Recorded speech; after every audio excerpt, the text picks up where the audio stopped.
ఒకసారి చెప్తా, మీ శత్రువులు మేము శత్రువులతో కొట్లాడతాం, కానీ కడుపులో కత్తులు పెట్టుకొని కౌగిలించుకునే సంస్కృతి మా రక్తంలో లేదని చెప్పిన ఎవరిని ఉద్దేశించన్నారు? ఎక్కడో ఉంటుంది కదా, ఏదో సమస్య వచ్చినప్పుడు తప్పకుండా మనుషులంగా మనం ఆ సందర్భం వచ్చినప్పుడు ఆ పెయిన్ ఉన్నప్పుడు డెఫినెట్గా మాట్లాడతారు కదా. మాట్లాడకుండా ఎట్లుంటే మనుషులంగా లోపల పెట్టుకుంటాం. అది ఇప్పుడు మాలాంటి వాళ్ళు ముందే చెప్పిన నేను, మేము ఫైర్ బ్రాండ్లం. ఫైర్ బ్రాండ్ ఇప్పుడు సైలెంట్ బ్రాండ్ అయినా కాము సందర్భం అయితే మళ్ళీ నువ్వు అట్టెందుకు అనుకుంటున్నావు? ఫైర్ బ్రాండ్ ఎప్పుడు ఫైర్ బ్రాండే వింటున్నావా? ఫైర్ బ్రాండ్ ఎప్పుడు సలగ్ కాడు, సలగ్ అయితే ఫైర్ బ్రాండే కాడు. అంటే ఇప్పుడు వ్యూహాత్మకంగా ఒక అడుగు వెనకేశారా? రోజు ఒకటే పద్ధతులు ఉండదండి. నాయకుడు అనేవాడు రోజు ఒకటే పద్ధతిలో సీరియస్గా ఉండడు, నవ్వుకుంటూనే ఉండడు. అన్నీ కలగలిసి ఉంటాయి, గుర్తుపెట్టుకోండి, అన్నీ కలగలిసి ఉంటాయి. ఇంకొక స్టేట్మెంట్ కూడా మీ అంటే షామీర్పేటలో కార్యకర్తలు వచ్చినప్పుడు ఇచ్చిన స్టేట్మెంట్ కూడా ఉంది. వాడెవడో సైకోనా, శాడిస్టా, వాడు మనిషా పశువా, వాడు ఏ పార్టీలో ఉన్నవాడు, వాడు ఎవడి అండతో ధైర్యం చేస్తున్నాడు, బీ కేర్ఫుల్ కొడక, బీ కేర్ఫుల్ అన్నారు.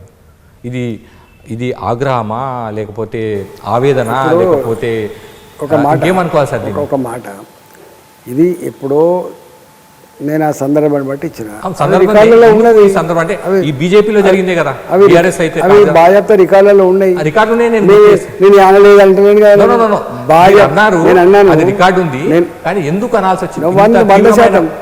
ఇప్పుడు మేము అన్నదానికి మేము ఏదో పొరపాట్లు అన్నామనో లేకపోతే ఎమోషన్ అంటలేము. అప్పుడున్న పరిస్థితులు, అప్పుడున్న సందర్భాన్ని బట్టి డెఫినెట్గా అంటాం.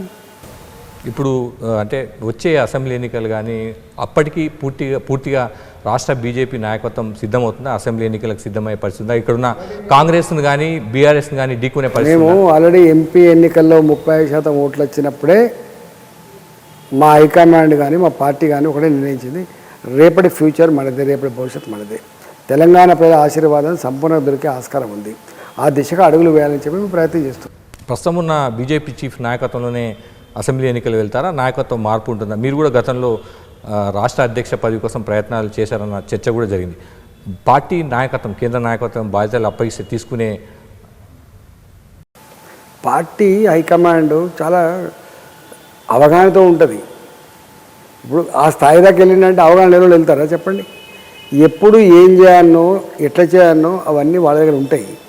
ఇప్పుడు మా రామచంద్రరావు గారి నాయకత్వంలో వెళ్తామా లేదా అనే దాన్ని మా పార్టీకి ఒక సిస్టమ్ ఉంటుంది. మా పార్టీ టీఆర్ఎస్ పార్టీ లెక్కనో లేకపోతే కాంగ్రెస్ పార్టీ లెక్కనో మొత్తం కుటుంబమే 10 ఏళ్ళు 20 ఏళ్ళు ఉండే ఆస్కారం ఉండదు. ఎవ్రీ 3 years తప్పకుండా మా అధ్యక్షులు మారుతూనే ఉంటారు. ఒకవేళ ఆ సందర్భం అవుతాం మళ్ళీ ఇంకో 3 సంవత్సరాలు ఎక్స్టెన్షన్ ఉంటుంది, ఆ తదుపరి ఉండదు.